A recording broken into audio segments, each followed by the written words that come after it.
బైబిల్లో కీర్తనలు 30 అధ్యాయం 5 వచనంలో భక్తుడు రాస్తూ, సాయంకాలమున ఏడ్పు వచ్చి రాత్రి ఉండినను ఉదయమున సంతోషం కలుగును అంటాడు.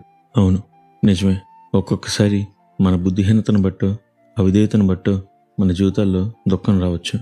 కానీ ప్రభు పాదాల వద్దకు వస్తే ఆయన దాన్ని సంతోషంగా మార్చగలడు. ఈరోజు ఏదైనా దుఃఖకరమైన పరిస్థితి గుండా ప్రయాణిస్తూ ఉన్నారా? అయితే వినండి, ఈరోజు దేవుడు మీతోనే మాట్లాడుతున్నాడు. మరి ఈ రోజును దేవుని వాక్య ధ్యానంతో ప్రారంభిద్దామా?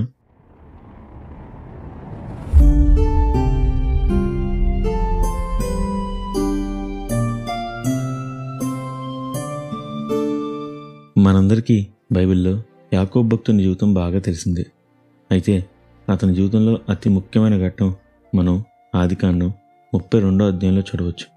అవును, తన అన్న ఏశావును మోసం చేసి జ్యేష్ఠత్వం పొందుకున్న యాకోబు ఆ తర్వాత ఇంటి నుండి పారిపోయి ఎన్నో కష్ట నష్టాలకు వచ్చి చివరకు మళ్ళా ప్రభువు మాట చొప్పున తన స్వదేశానికి వస్తున్న సందర్భం అది. ఇలా ఇంటికి తిరిగి వస్తున్న యాకోబుకు ఒక వార్త వచ్చింది. అది తన అన్న ఏశావు 400 మందితో తనను ఎదుర్కోవడానికి వస్తున్నాడని. అంతే, అతని గుండె భయంతో కొట్టుమిట్టాడింది. ఆ సాయంకాలం మొదలుకొని రాత్రంతా అతడు పెనీయుల వద్ద దేవుని సన్నిధిలో ఏడుస్తూనే ఉన్నాడు. ఆ రాత్రి అతడు ఇశ్రాయేలు అని పిలువబడ్డాడు.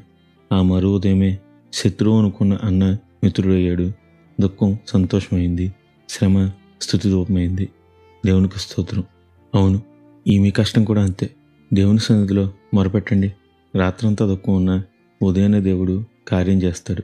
అట్టి గొప్ప ధన్యత దేవుడు మనందరికీ దయచేయనుగాక. నిత్యం ఘనత మహిమ ప్రభావములు యేసుక్రీస్తు నామానికే కలుగునుగాక. ఆమెన్. హల్లెలూయా.